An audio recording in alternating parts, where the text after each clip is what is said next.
my speakers. So we have Charlo, the Ferry. The Ferry. So like a boat and then exactly. So Charlo, your partner at Foster & Partners, who is one of the most prominent design and engineering company in the world, I would say. And you have experience and training both in the States and in the UK.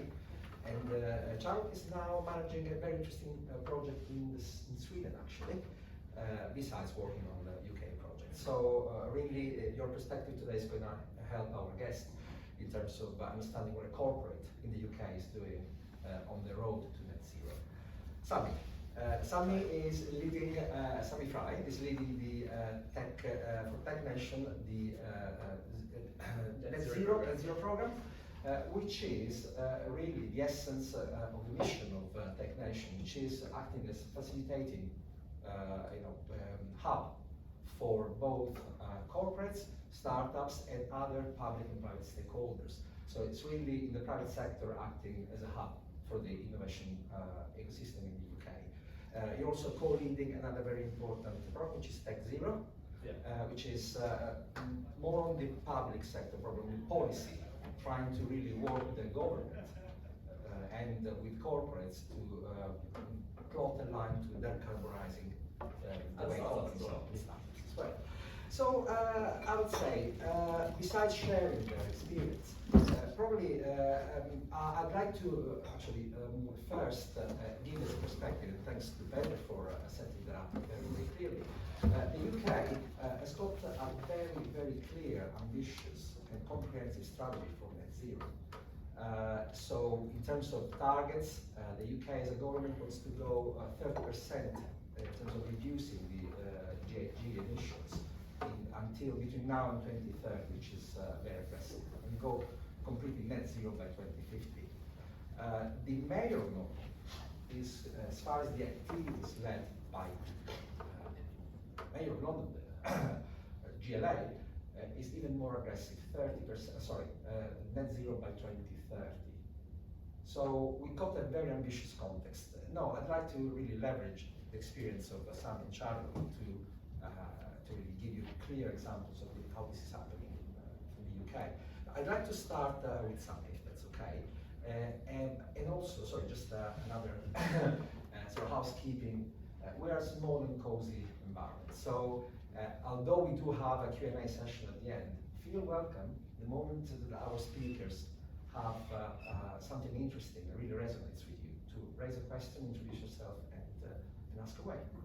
Let's make this as cozy and interactive as possible. So, Sammy, since we've been talking about the big picture of the sort of local, the UK government, from your perspective of Tech Nation, how do you see how the government is supporting investments in green tech? Yeah, sure. Well, I think firstly it's worth saying, I think last year we did a report on net zero, and actually found out that Sweden outperformed the UK in terms of climate tech investment. Obviously, I'm still very much for coming into the UK, but I thought I'm also fascinated about the Swedish system as well. But in terms of the UK, I think we've got very ambitious plans. So as part of the government's 10-point plan, the UK government mobilised around £12 billion, and that's been mobilised in quite a few different ways. So we have grants through Innovate UK, and that's very much through competitions focused on each key sector. So within, as you know, like the energy sector, agriculture, buildings and cities, and most recently carbon removals as well. And as well as that, we have the Net Zero Innovation Portfolio, which is again lots of competitions. It's a £1 billion fund where companies sort of apply to get that funding as well. It's very much competition oriented, again focused on the key sectors. And then in terms of public and private partnerships, we've I think last year or the year before, the Clean Growth Fund was launched. It's a £40 million fund, which is backed by the UK government, but again really focused on kind of the most key sectors where we can really create real impact. And if the Clean Growth Fund does invest, they ask for an exit within 10 years. Which is ambitious, but they are a very supportive ecosystem player as well. And then there's also the Future Fund, which you may have heard of, may have not.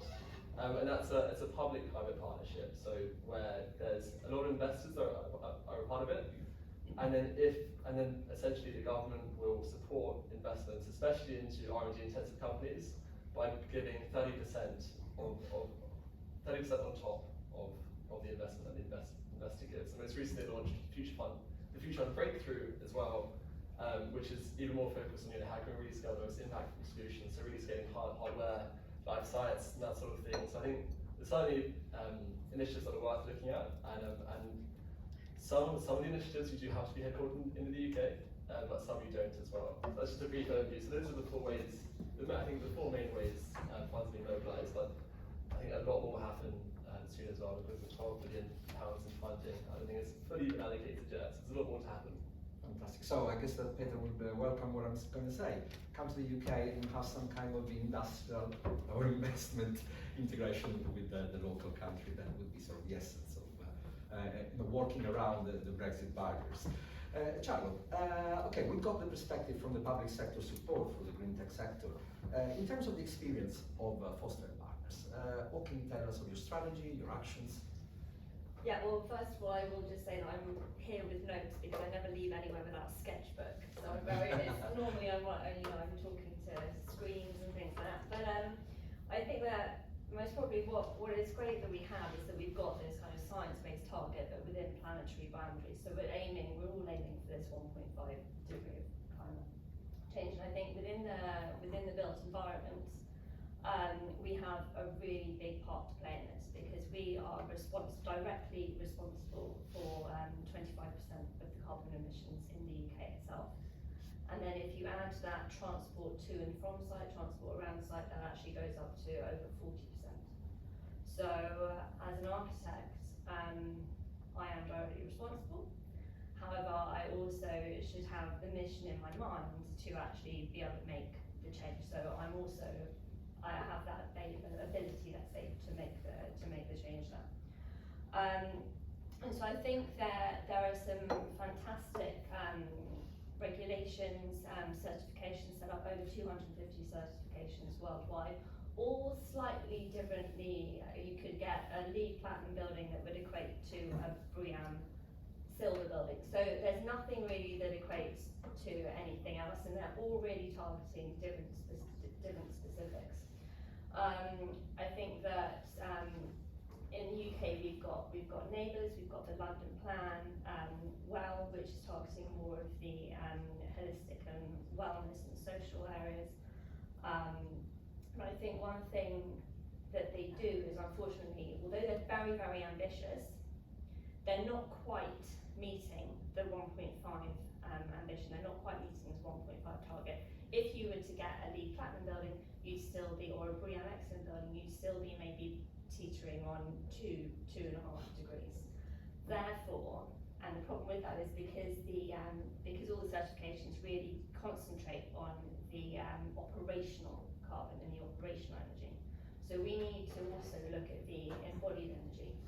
So that's where also by 2050, as Rosario was mentioning, 80% of the buildings that we have today will still be in service, will still be in function.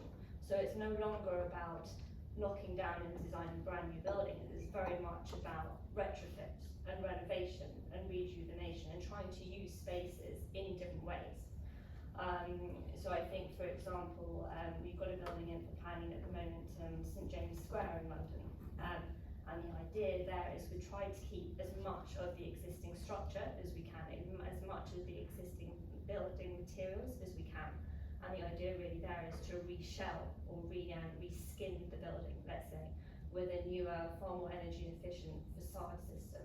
But everything else within the building we work with, and I think as Skanska was saying about the monitoring systems and things like that within this building, that again, throughout the built environment, throughout the industry, that's something that we also kind of look at. And maybe taking it even more to the AI in terms of what we call digital twins.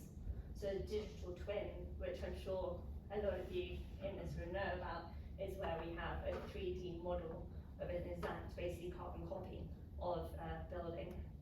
And through that we can set up sensors, we can actually look at different ways of how people are actually going to use the building.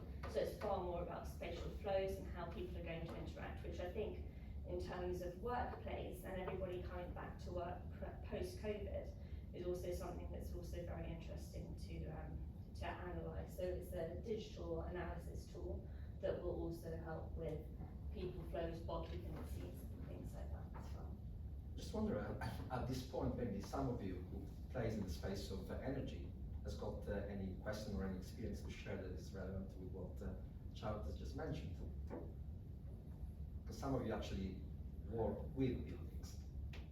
I don't know, any perspective from I think there's a lot of contradiction in the UK approach, because on one hand there is a lot of ambitions, but on the other hand, if you look at, for instance, the subsidies for renewables, the subsidies for fossil fuels is much bigger in the UK than for renewables.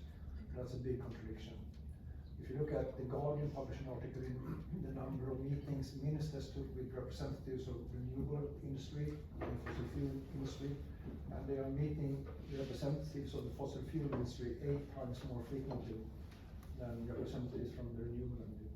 So it seems to me there's a big gap between lip service and actual action from the government. I don't know what you think of that. Yeah, well, I mean, I think I'd agree with that in some sense, and that the ambitions are there, but that's still this kind of, we've got to bridge this gap, because even with all the regulations within the UK, we're still not quite making it.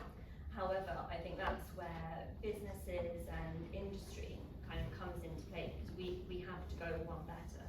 So that's where client engagement with architects, with consultants, with all the stakeholders within the project. If you get the early engagement with them, I think that then you suddenly soar above the accreditation, and it shouldn't just be, as you're saying, a lip service and just a stamp to get, to get an excellent or to get a gold. And it should really be kind of inherent that sometimes it's not just judging against a certification, it's actually going forward as a team and with all the stakeholders to try and be better than a regulation. That probably suggests that there are motives to be investigated in terms of collaboration between corporates and innovators, in terms of really building a coalition, if you like, and going beyond the strict standards of the regulation. In terms of, sorry. Could you maybe elaborate a bit on drivers for customers? Is it, in your experience, is it economics or certifications or CO2, or what's the sort of, what's the mix, or where's the break, the point of how large do you need to be as a company for different things to be important? I don't think that in a way kind of scale, I mean, we were talking about this a little bit earlier, in terms of scale, the way that our company is set up, although we're 1,500 people, we have specialist teams of between 4 to 20 who work with us, and there is a lot of R&D that work with their, that work with their specialist tools and their specialist approach. So I don't think in terms of that there is so much in terms of scale, and that you have to be a certain size to make a difference. What we often find with clients, because we work internationally, some clients, especially within the Nordics, it's inherent in the project. It's not just an add-on, a nice to have, something that will tick in the box and help get through planning permission. But in other countries, but we are seeing more of a turnaround, let's say, but in other countries it's not so inherent, and it is more of an add-on, and it's to achieve a better rating, but really to get more of a better return on investment, for example. So that's something we find with office buildings in particular, that clients will come to us in order, and we can then start to pitch better returns on investment, because I think especially with how the workplace is changing now as we're going back, it's no longer good enough just to have a great desk with fantastic lighting. You need to bring everybody back in with, with fantastic facilities around you. You've got to be close to, a great cafe or something for lunch. You've got to have maybe there's an on-site gym facility. There's a crash potentially as well. So it's no longer good enough just to have that one thing anymore when people are coming back to the office.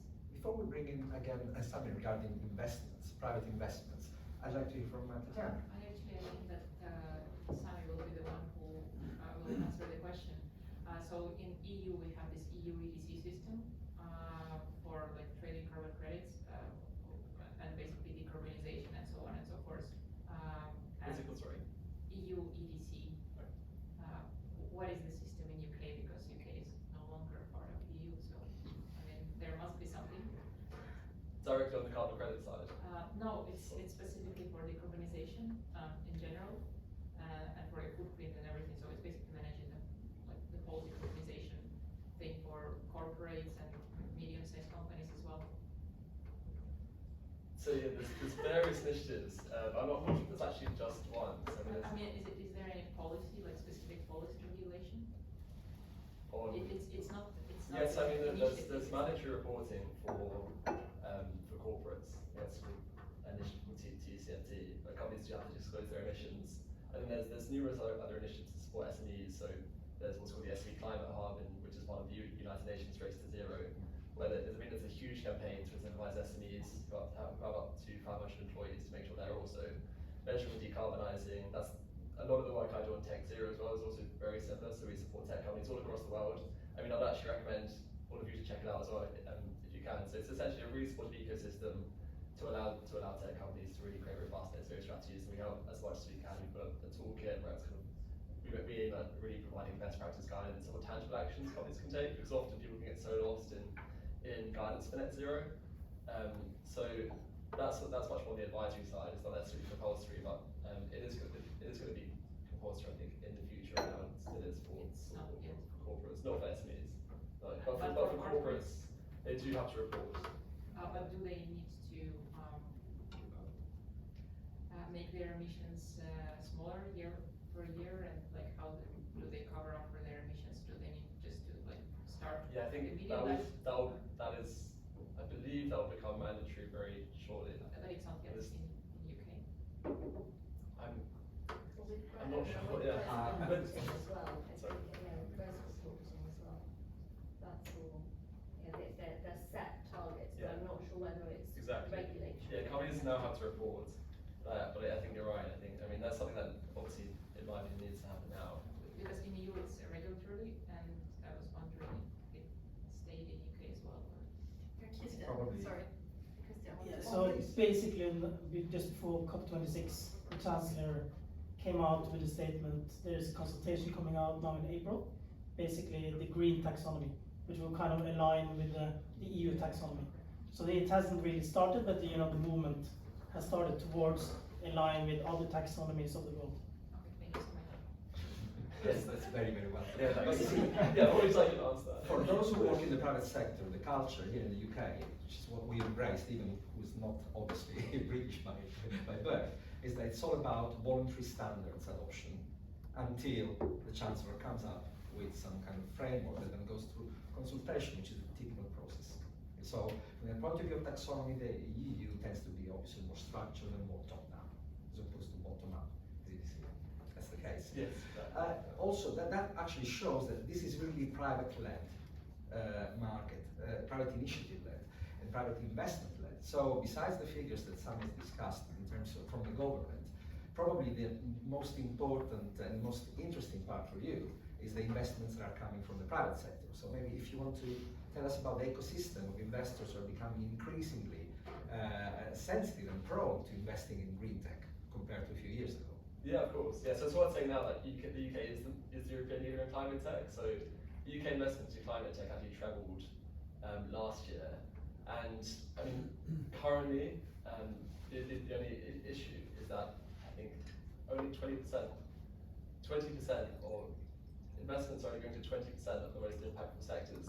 And that's currently changing. So I think what we're seeing now is like a real kind of tidal shift. So we've seen numerous carbon accounting startups, for example, that have been invested in, and like part of my role is very much to really make sure that we're tackling those hardship-based sectors and making sure that we're tackling kind of every key sector within climate tech as well. So I mean now there's numerous accelerators of apart from ours as well, provides funding. I mean, I could name the names as well. You know, you have Carbon 13, Harcourt Tree, Sustainable Ventures, of course, which I believe are here today as well, and many others. And I think now we're also seeing, so initially there was very much these niche climate tech investors coming into play. Now we're really seeing these generalist investors who now also see the business case, as well as of course the impact case within climate tech. So now we've got the likes of Index Ventures venturing into the space for Alderton, and then not just focused on software, they're now venturing into hardware. There's hardware-based sectors focusing on biotech and life sciences.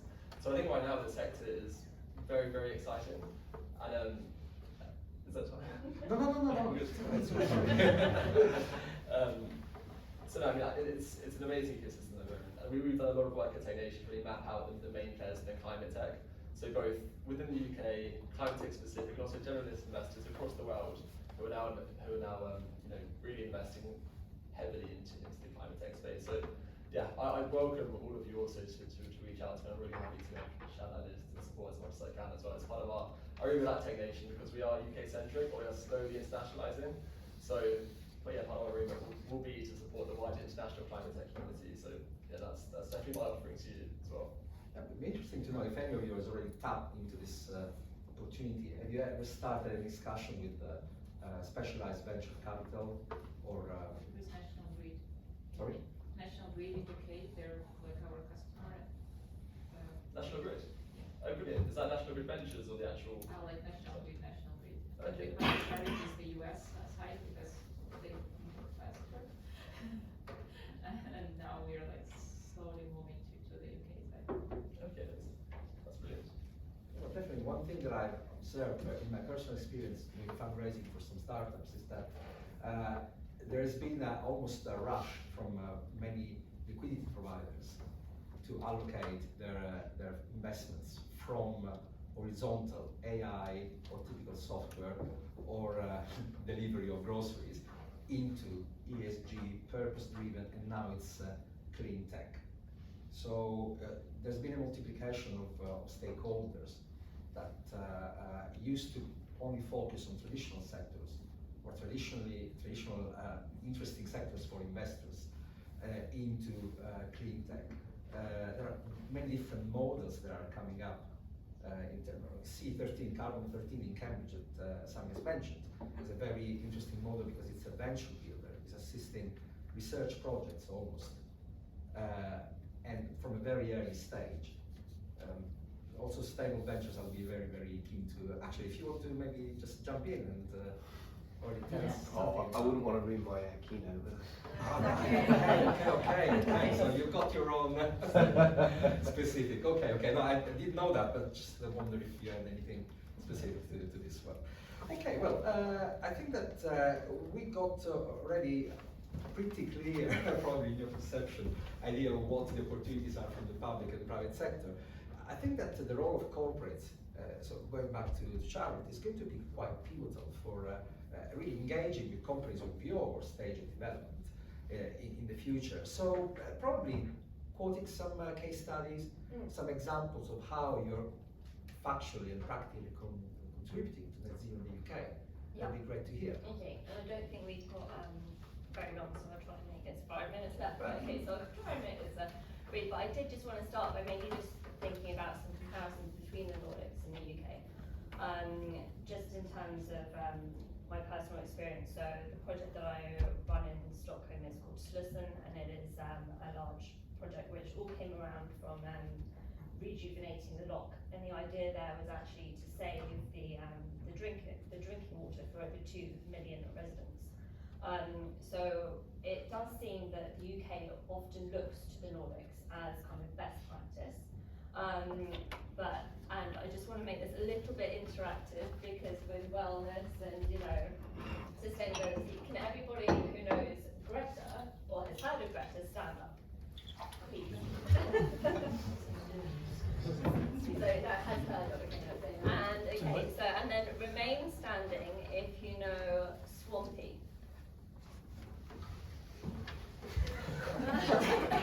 Okay, so mate, would you like to explain who Swampy was? Swampy's about 50 now, which I can't believe. So Swampy is almost how can I, he's almost like a British institution, and he's a protester who likes to dig tunnels or climb up trees and basically protest about, I don't know, destruction of forests for HS2. So HS2, yeah. Airports, Heathrow Airport, yeah, Manchester Airport. Manchester Airport. But he's quite famous, isn't he? The term 300 Yes. which in the British culture means something a bit lofty, and they actually came from this gentleman. But he was a boy. He was a boy, and I mean, I don't know, we're talking 30 years of Yes. digging tunnels and climbing trees and protesting. And I don't know what his real name is, but he's always known as Swampy. And he's still doing it. He's really committed to his cause. I think what I'm credit trying, for yeah, that. so what I'm trying to get at with that is that I think there's maybe a little bit of swampy, in all of us in this room, because we're all trying for the, aiming for the betterment of the world. But anyway, to go back to case studies, I'll just be very quick. So Stockholm Central Station, we just won a competition for it, but even in the competition stage, we had to put in a carbon designer, so a carbon designer 3D model to actually prove what building materials we were using, what their carbon output was going to be. I've mentioned already St James Square up the road, and maybe I'll just touch on Bloomberg office in London. And the idea there is that it can be completely naturally ventilated, scored 98.5% on its BREEAM score. The idea there is also from a social point of view, there's a huge kind of double height space pantry where anybody from the CEO to the graduate to the intern can all meet and have this kind of hub space. The ceiling panels, what we love to do is make one or design one object that can have multiple uses. So not only is the ceiling lights, it's also climate control. You've got all the sensors around there, and it's also sorting the heating and the cooling out as well. So I think lots of different kind of sustainable initiatives there. I suppose that this is setting the stage very nicely for after follow-up conversations with Charlotte. But please do reach to Sammy as well, because TechNation is really a focal institution for networking, I would say. Yeah, I'd love to mention one more thing as well, because we also run the government's, essentially sort of like the government's tech visa round, so really supporting exceptional talent outside of the UK, join UK-based companies, but also companies who are relocating or expanding to the UK, like yourselves. So it's certainly worth checking out. It's called the Global Talent Visa. We also run a program in parallel with that called Thrive, which is all about supporting founders and also their leadership teams and also general employees in really settling into the UK as well, and giving them a network to empower them as they move to the UK as well. So yeah, certainly worth checking out if you are interested as well. We're open for business. Come to the UK. So thank you very much. Yeah, thank you so much, Rosario. Pleasure.